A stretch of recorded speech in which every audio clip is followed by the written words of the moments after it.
Y el día de hoy, pues con un tema bastante interesante, nuevamente empezando de lo que es la fisiopatología un poquito, restauración del eje enteroinsulinar.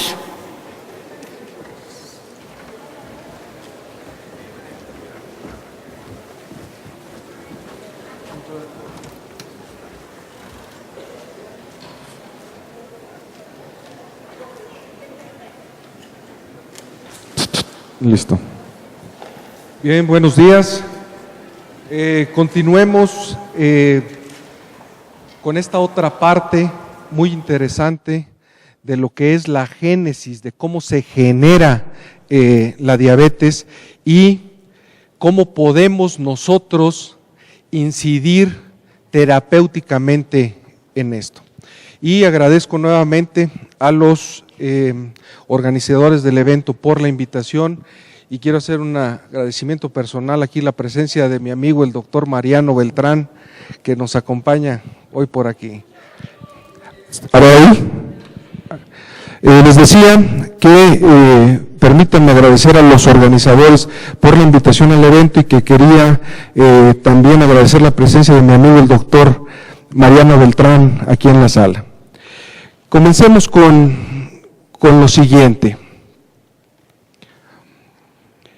Comencemos con una frase de Albert Einstein, oportuna para esto, y que dice que la única forma que tenemos nosotros de avanzar es en base a lo que nosotros hemos visto en evidencias.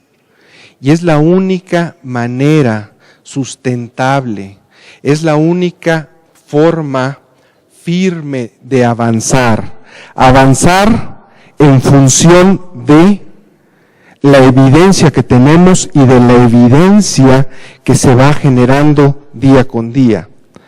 Para este efecto, en relación a diabetes mellitus, una de las cosas que se ha venido estructurando cada vez y de mejor manera es el hecho del conocimiento sobre el maravilloso árbol fisiopatológico de la diabetes, que si bien continuamos teniendo un tronco central y fabuloso que sigue siendo la insulina, se han creado una serie de raíces y ramas en base a conocimiento nuevo que van cobrando importancia fundamental en cómo se genera esta enfermedad y cómo podemos tratar esta enfermedad.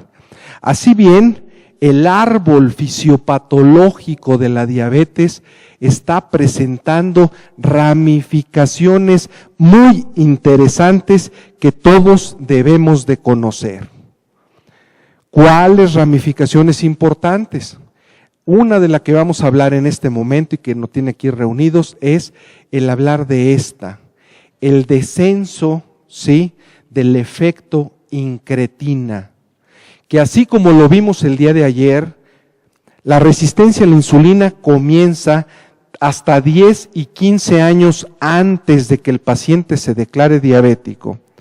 Cuando nosotros analizamos lo que sucede con los niveles de incretina y dígase niveles de GLP-1, estos comienzan a disminuir desde antes del diagnóstico de diabetes. Y esto tiene una repercusión muy importante sobre la homeostasis del islote. De tal suerte que todo comienza aquí. Y es inobjetable que los genes, como vimos ayer, trabajan de manera multifactorial.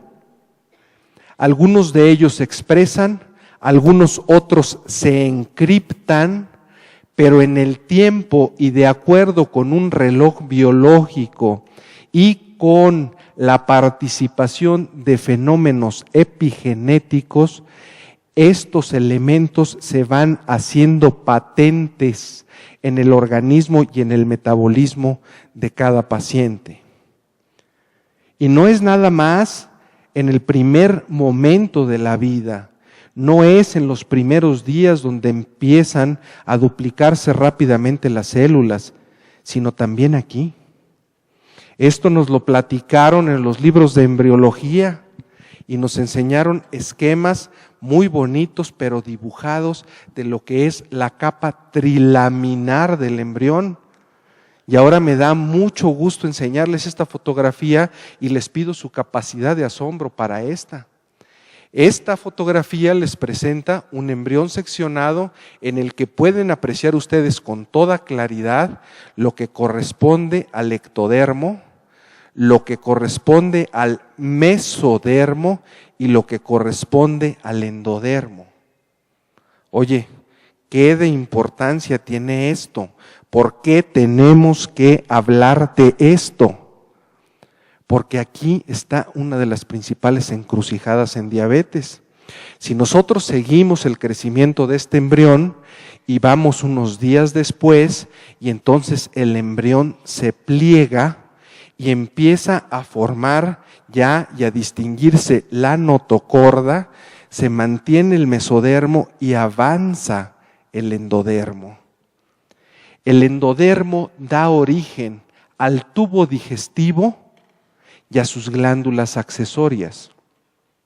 Lo que hoy nos tiene aquí reunidos es precisamente el ver ese eje entero insular, la relación que existe entre células del tubo digestivo delgado y células pancreáticas, y que la interrelación de ellas puede resultar en que se desencadene diabetes. Entonces es muy importante entender cuál es el origen. Un embrión que en su desarrollo y sobre todo en el desarrollo endodérmico empieza a cambiar señales. Y esto no se queda aquí, y esta es una foto inédita que nos hizo favor de regalar la doctora Møller-Knudsen, que es de Dinamarca y que es una de las personas que más sabe sobre incretinas en el mundo.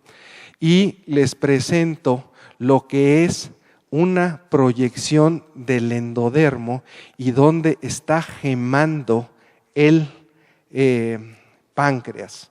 Este es un páncreas embrionario y además tuvieron la fineza y tuvieron la agudeza para empezar a buscar células beta, células que pudieran estar teniendo ya insulina dentro o bien algún péptido precursor de insulina, y se puede, lo interesante de la fotografía, ver cómo en otras partes del endodermo se mantienen remanentes de células de las que se comienzan a diferenciar para la producción de insulina. Fíjense nada más qué interesante y qué padre poder participar de ver una fotografía de esta magnitud.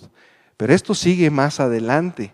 También una fotografía regalada de la doctora Knudsen, en la que ven ya un aspecto microscópico de lo que estamos viendo en cuanto al endodermo y donde pueden ver perfectamente la relación que existe entre el tubo digestivo delgado y la íntima relación, ¿sí?, física y aún indiferenciada con el páncreas.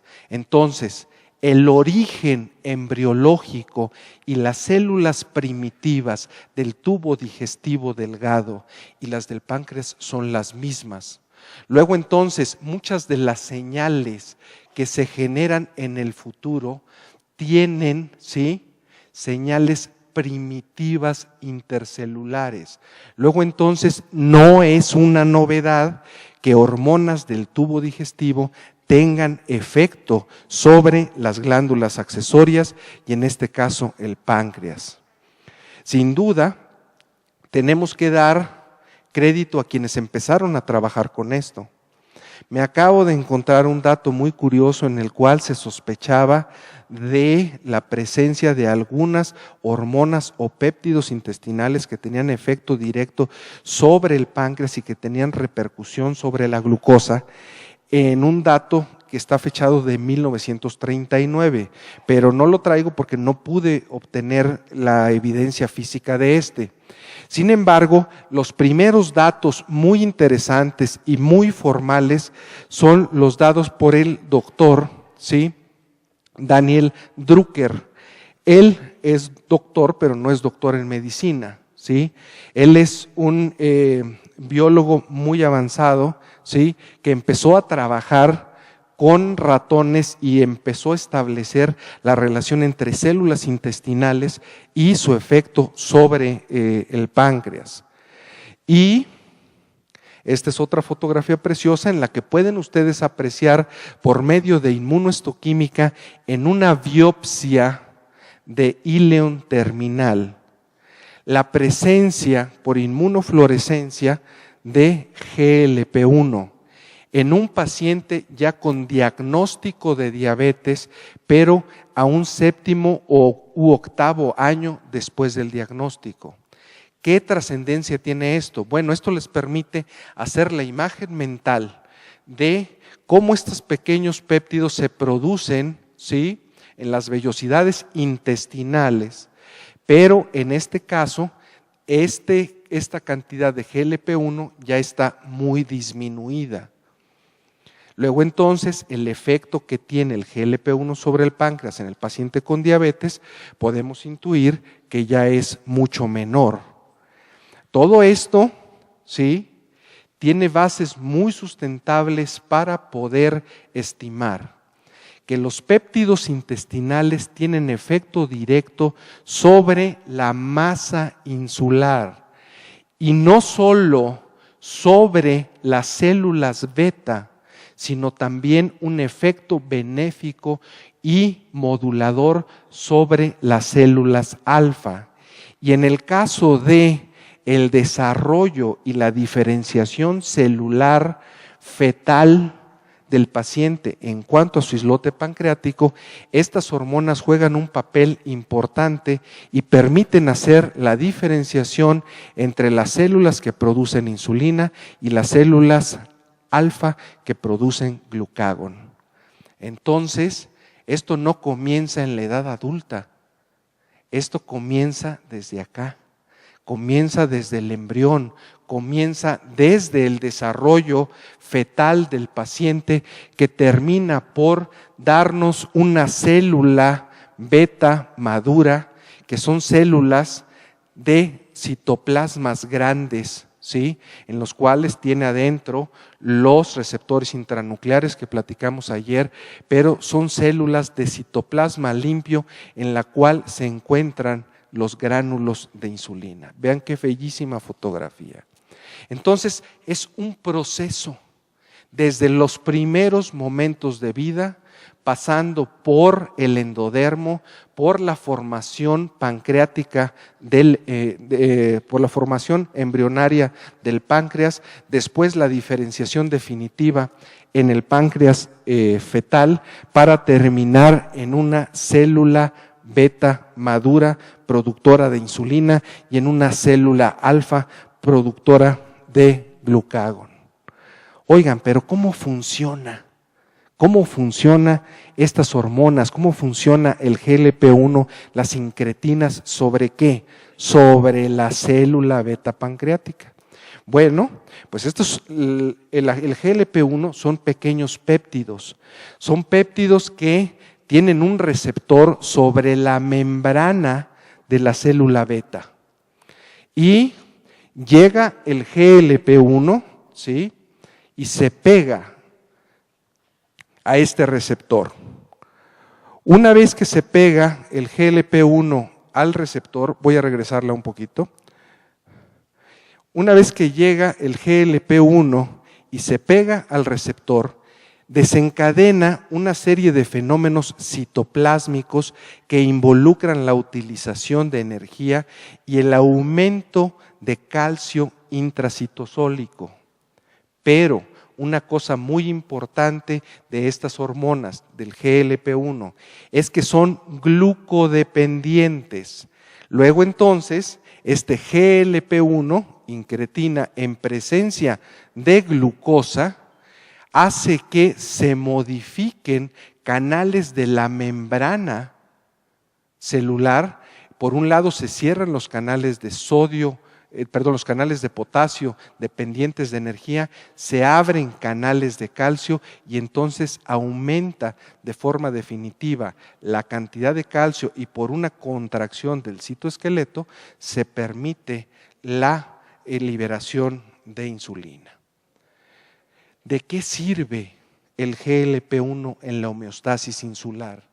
Bueno, pues sirve porque aumenta la proliferación celular, pero muy interesante, desde la etapa fetal y se mantiene en la etapa adulta, induce la diferenciación de células a células beta y a células alfa.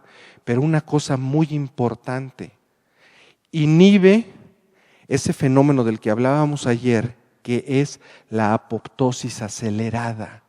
Disminuye la apoptosis de las células beta y como último punto, induce la secreción de insulina.